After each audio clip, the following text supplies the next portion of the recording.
Hey, if you're watching this video, that probably means that you have got exams coming up soon.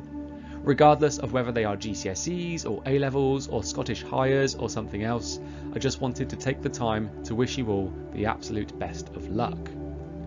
Exams can feel scary, I know, especially when you have absolutely loads of them crammed into such a short space of time.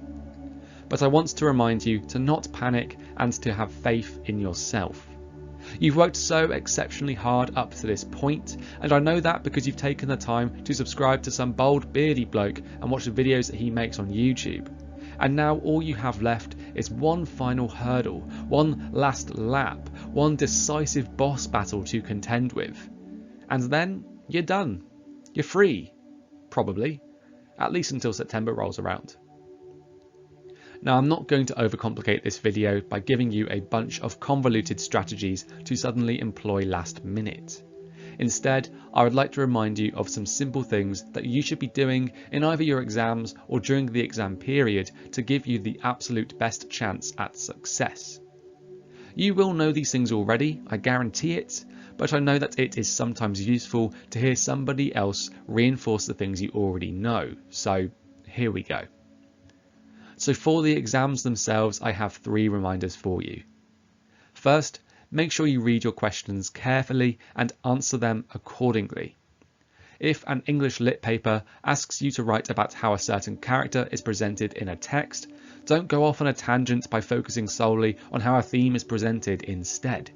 If a maths paper asks you to include units of measurement in your answer, don't miss them out. If a science question asks you to circle 3 things, circle 3 things, not 2.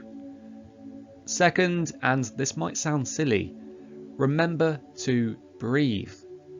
It's very easy in an exam, especially when you feel like things aren't quite going to plan, to let your breathing go all over the place.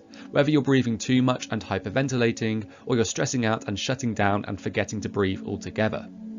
If you do feel like things are running away from you, take a moment to focus on your breathing.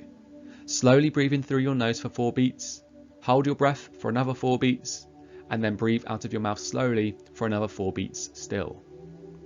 Repeating those steps a few times might take a minute or 2, but they will put you in a much better frame of mind to make the most out of your remaining time. Trust me. Last, hydrate yourself.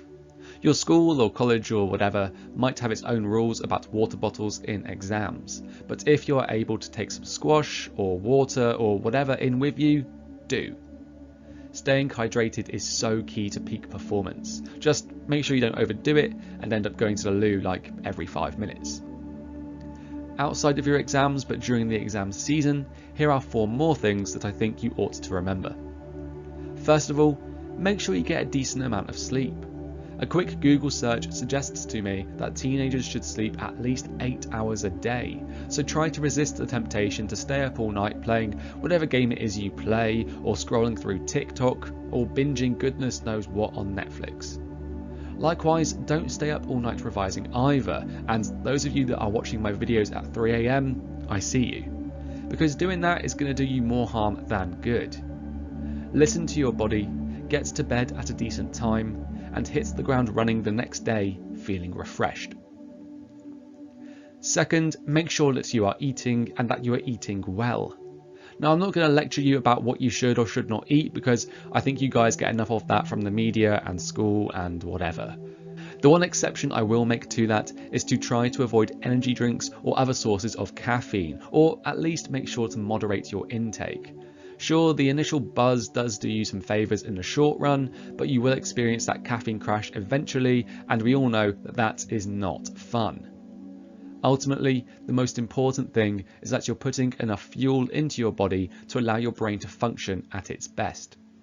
I know the exam nerves can sometimes put people off their food, trust me, I've been there, but depriving yourself of essential nutrients is not going to do yourself any favours whatsoever.